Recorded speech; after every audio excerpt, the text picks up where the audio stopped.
And now, Roma Wines, R-O-M-A, made in California for enjoyment throughout the world. Roma Wines present Suspense. Tonight, Roma Wines bring you Mr. Vincent Price and Mr. Lloyd Nolan as stars of Hunting Trip, a suspense play produced, edited, and directed for Roma Wines by William Spear. Suspense, radio's outstanding theater of thrills, is presented for your enjoyment by Roma Wines. That's R-O-M-A, Roma Wines. Those excellent California wines that can add so much pleasantness to the way you live, to your happiness in entertaining guests, to your enjoyment of everyday meals. Yes, right now, a glassful would be very pleasant, as Roma Wines bring you Lloyd Nolan and Vincent Price in a remarkable tale of Suspense.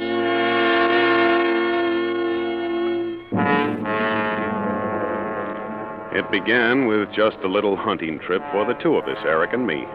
I hadn't seen Eric for several months, since before Karen died, in fact. When I bumped into him at the club, he suggested that we run up to his cabin in the mountains for a few days. Grab a bit of fresh air and relaxation, see if we couldn't bag ourselves a moose or a deer. And yet, almost at the outset, I had an uncanny feeling about that trip.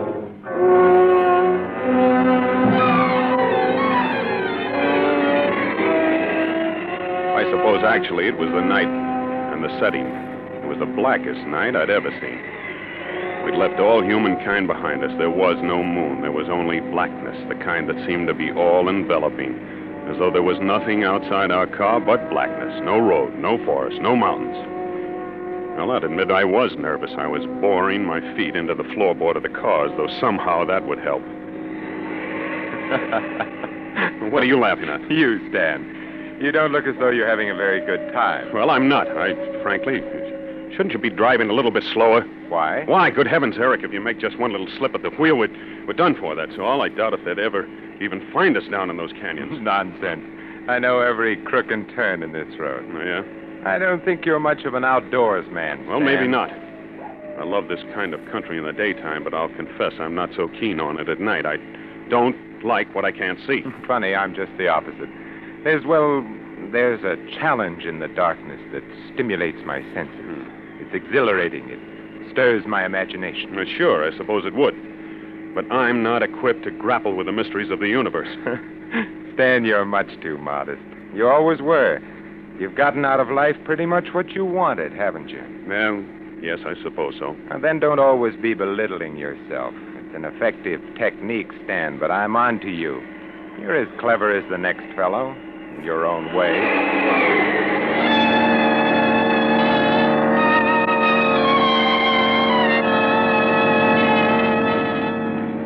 Sat back and tried to relax. Things weren't quite as Eric had pictured them. I was born with a silver spoon in my mouth, as they say. Eric had come up the hard way. I was average and soft.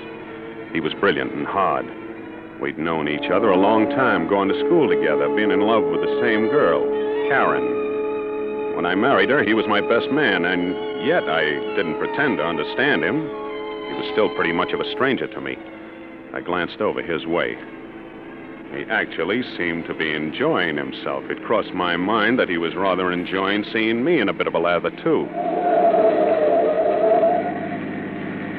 Well, it's not far now, just around the next bend. Well, thank the Lord. Well, am I amusing you again? No.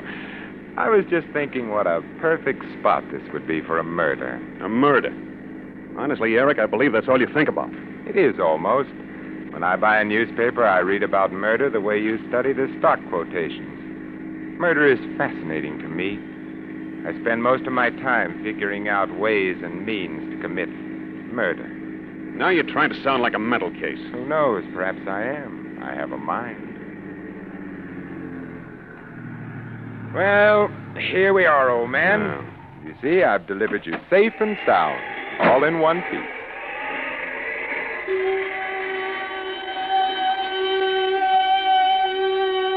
Eric's cabin was perched high on a rocky crag jutting out from the side of a mountain, with one wall flush against a sheer drop. In front, there was a steep path leading down to a lake. I could hear the lapping of the waves. Eric fixed us something to eat, then went outside. And pretty soon, he came back in. An armful of logs. His face was red and healthy. I don't think you like my place, Stan. Huh? Oh, yes, I do, honestly. I'm just tired, I guess. Well, we'll turn in directly. Oh, thanks. Cigarette? Yes, thanks. I believe I will. I like it here. All the privacy in the world. Mm-hmm. Say, Eric. Yes? Why do you read about murder? Why do you read about stocks and bonds? Well, because they interest me. It's my business. My business doesn't interest me. I read about murder because I'm interested in people. Murder is emotional. And when people are being emotional, you get to see more of them. Why are you so interested in people? Oh, I think I'm more curious than interested. Well, all right. Why so curious? Well, it amuses me. I find out about people. I write down what I find out, and I write my impressions of how those people will react to a series of circumstances. It's a good way to get rid of one's inhibitions. Sort of a frightening hobby. I think stamp collecting is frightening. You're too darn clever, Eric. Why too clever? Well, I mean you see through people. Well, what's wrong with that, unless, of course, they have something they want to hide? Oh, I suppose it's all right, if your friends don't mind. Do you? Mind? No, heavens no. Why should I? That's right. Why should you? Well, how about hitting the hay? We have to be up early. We'll only get a few hours' sleep as it is. That suits me. You sleep in my study, Stan. The bed's in there is a bit more comfortable. I'll bunk out here on the couch.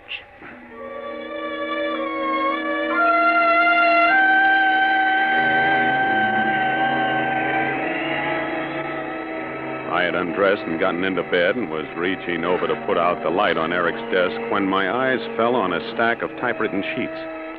I wondered if they were the notes Eric had been speaking about. It was a strange mumbo-jumbo he'd written there, phrases he liked, single sentences describing people he'd met. There were a few clippings pasted on sheets of white paper, clippings describing murders, by strangulation, by pistol, by drowning, by poison. A full sheet was devoted to Karen. I hadn't realized how much he'd cared for her. His analysis was very kind, almost maudlin. He spoke of his shock at hearing of her suicide. He tried to reason it, to find causes. A small memo pad caught my eye, however. And on the last page, I saw my name carefully printed. I read it eagerly. I read Eric's arguments for not hating me because I had married Karen. I read Eric's cold analysis of my character. Not exactly flattering, but it was pretty accurate. And at the bottom of the page, newly written by the looks of it, and in Eric's own careful hand, I read 4 ways to commit murder. By strangulation, by pistol bullet, by drowning, by poison.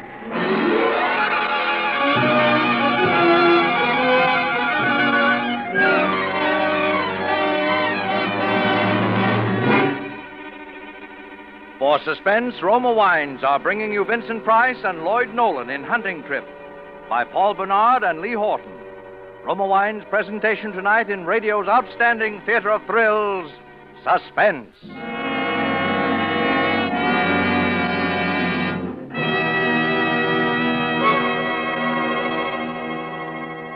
Between the acts of Suspense, this is Ken Niles for Grand Estate Wines.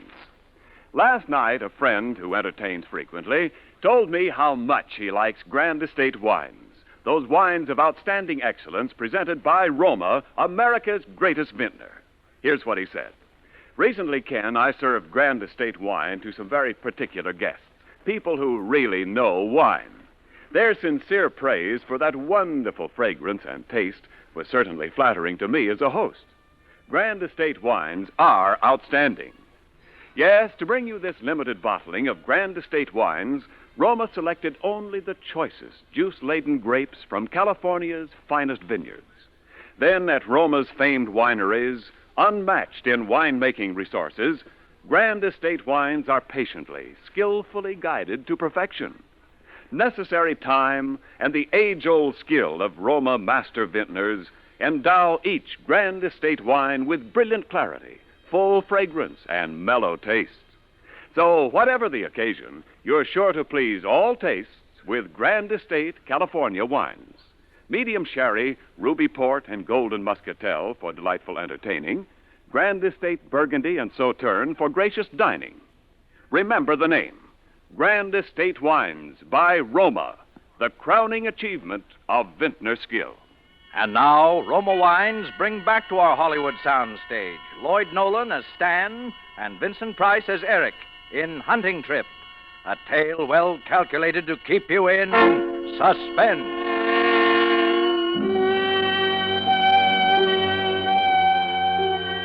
I suppose I slept that night, but it seemed as though I had only just dozed off when I heard the door open quietly.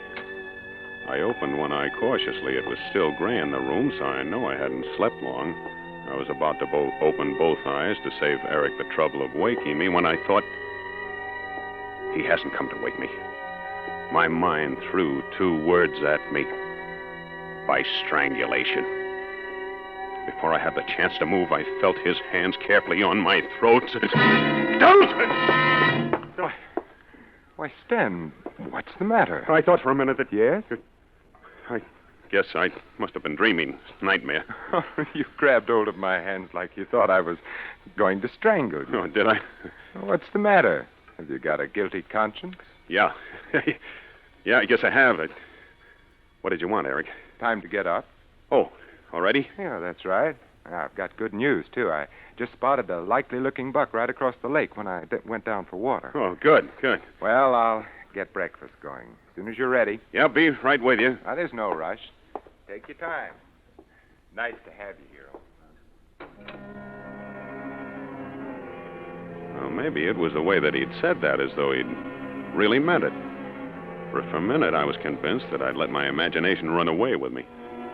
And as for putting his hand on my throat, that was an accident. He'd been groping for my shoulder. And then the next minute, I was asking myself, was it an accident, though? Suppose I'd really been asleep. Suppose I hadn't grabbed his hands. I still didn't know what to think. Well, I dressed, and we sat down to breakfast.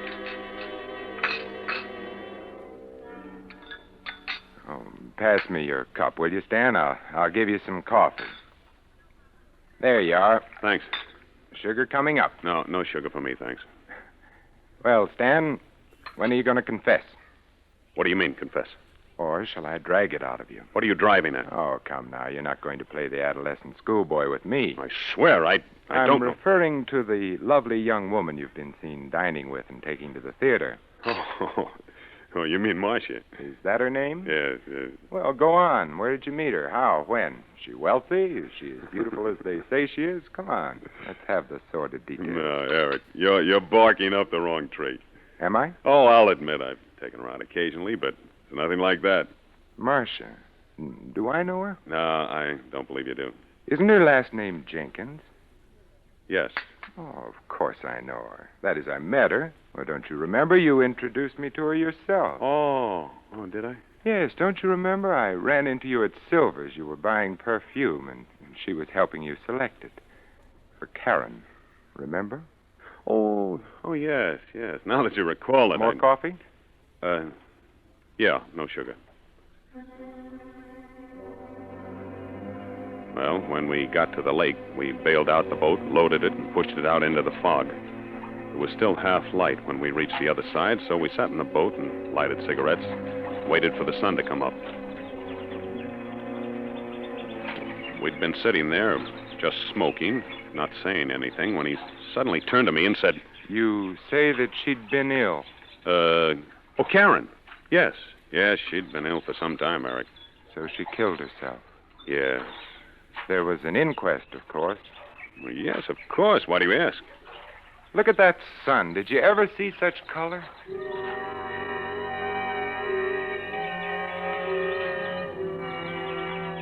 4 ways to commit murder. I'd almost forgotten about Eric's hands on my throat. Now the incident jumped vividly back to my mind because now I knew that Eric had a reason. He looked away after he asked me about the inquest. He didn't answer me when I asked him why he wanted to know.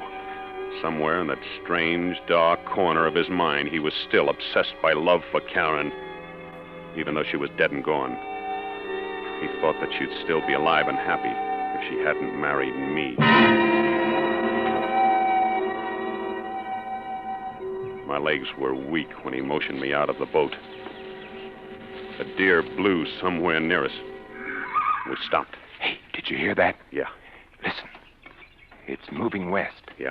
Stan, you work west, just about half a mile or so ahead of us. You'll come to a clearing. Mm-hmm. Take your stand there. Right. I'll strike north and west and then work toward the clearing. Good hunting. This is it, then, I thought. He'll hide somewhere along the way to the clearing and shoot me in the back. Now that I knew what to expect, I felt somewhat relieved. At least I'd be ready for him.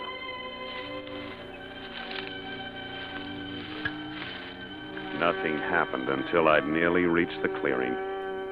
And then I got the feeling that someone was walking with me, timing his steps with mine. I stopped and listened. I don't know how long I stood there, my rifle gripped in my hands. But suddenly, instinctively, I wheeled around. A shot whistled over my head. Then I saw a buck running across the clearing. He'd shot at me and missed. Well, two can play at that game, I thought. The next shot would be mine. I wouldn't miss. I dropped on my knees watching the brush for him. Then all of a sudden, I saw him running toward me, right out in the open. I started to raise my rifle, but I couldn't. I couldn't kill a man that way in cold blood. Stan! Did I hit you? Confound you. Now, hold on a minute, old son. Let's not lose our heads. I'm terribly sorry, of course, but I had no idea you were to take stand in the clearing, so I naturally assumed you were there. I don't know what I can say. Well, maybe it was my fault. I don't know. Anyway, let's forget it. But I said let's skip it.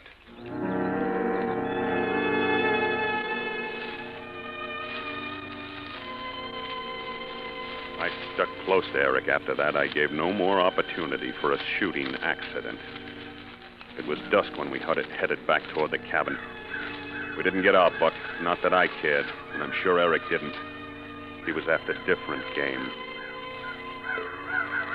Then I saw a boat on the beach. By drowning.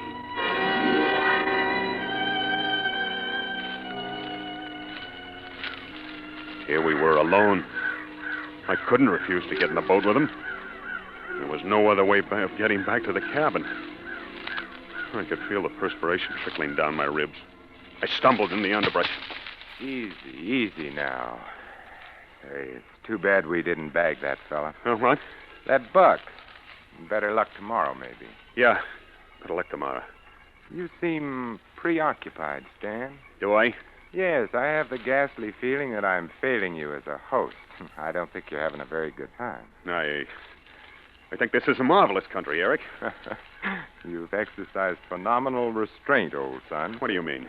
About expressing your admiration for it. I'd never have suspected that you liked it so much.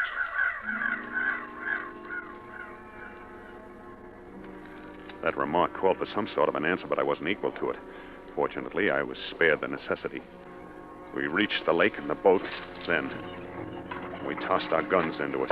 Eric started to push out to the shore. Hop in, Stan. Easy does it now. Hang on to the oars, will you, while I climb in? All set? All set. Splendid. Here, now, you better let me row. I know this lake. There's some treacherous spots in it. What do you mean? Oh, some nasty boulders sticking up. Some of them that aren't easy to spot. Come too close to the surface for comfort. I see. If we were to hit one of them, we'd turn over in a hurry. You don't swim, do you, Stan? You know darn well I don't. Oh, that's a shame. It's a mistake not to learn to swim, don't you think?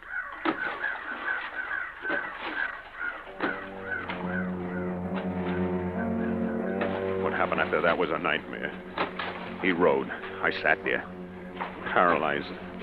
I couldn't move.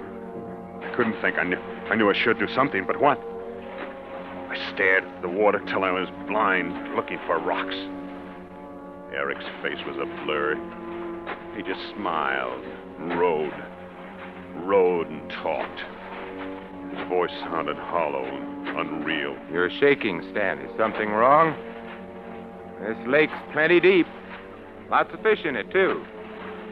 Maybe we can do a little fishing.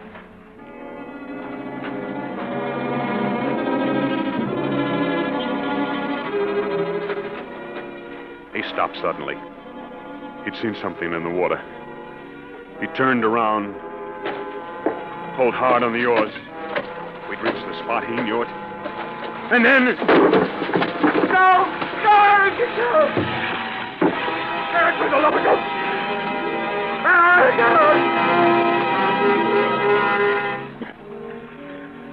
When I came up, Eric was there in the water near me. He didn't speak. He just grinned. And then I saw his face above mine, grinning. Saw him raise his face to strike me, and that's the last I remember.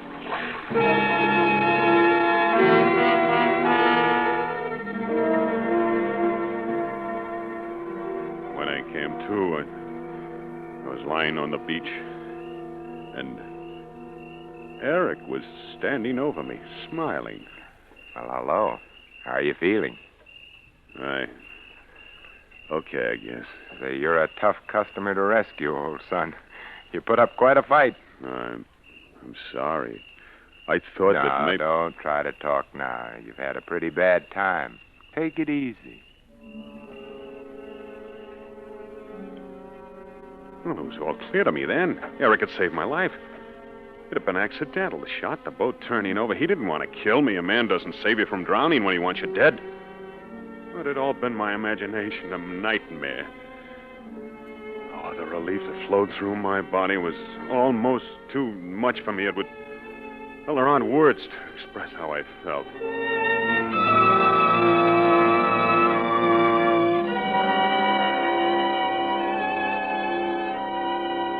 A little later, Eric helped me up to my cabin, and I stretched out on the couch. Eric went to the kitchen to fix hot coffee and soup. He brought the coffee in first, pulled up the coffee table close to me, and poured us each out a cupful. There you are. Get some of that into you, and you'll feel different. Oh, thanks. I'll be back in a second. Soup coming right up. Hey, Stan, do you like to cook? Huh? I said, do you like to cook? You know, I do. I like to try different concoctions. Oh, not me. I'd starve to death if I had to cook for myself. Oh, man. This coffee hits the spot. Ah, I can use a little of that, too. It sure does warm the innards, doesn't it? Mm-hmm. I got a little chilled. Nothing like a cup of coffee, I always say. That's what I always say, too, Stan. Why did I say something funny? Am I amusing you again? Immensely. Yeah? In fact, Stan, I think that's probably the funniest thing you ever said.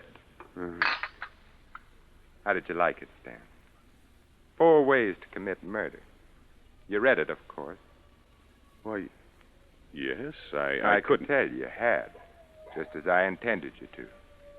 Were you frightened all day today?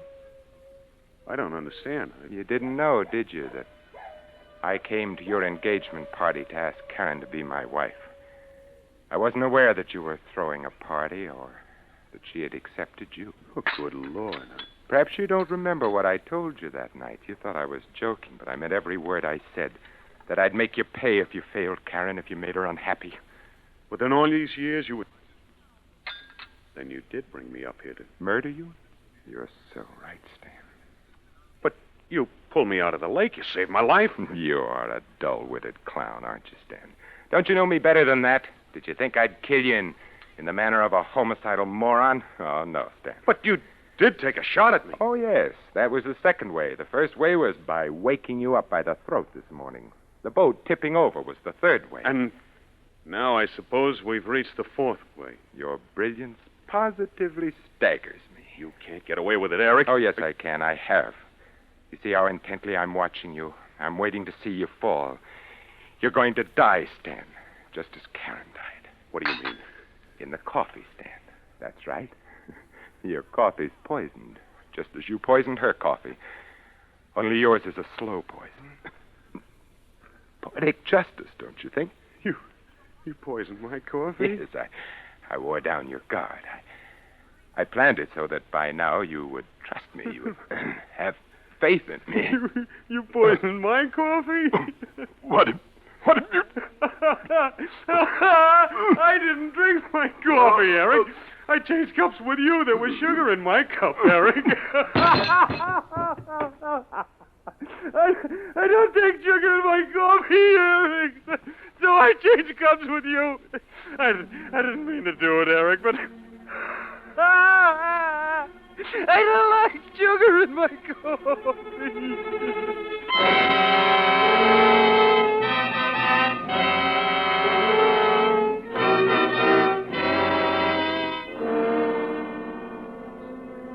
So you see, I didn't kill Eric, really.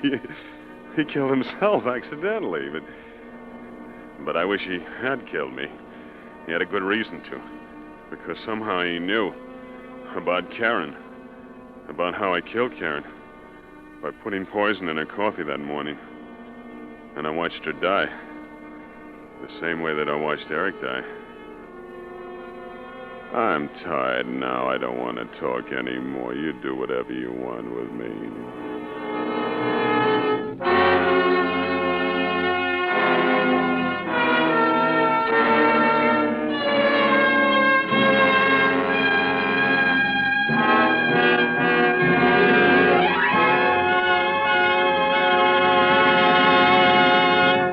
Suspense.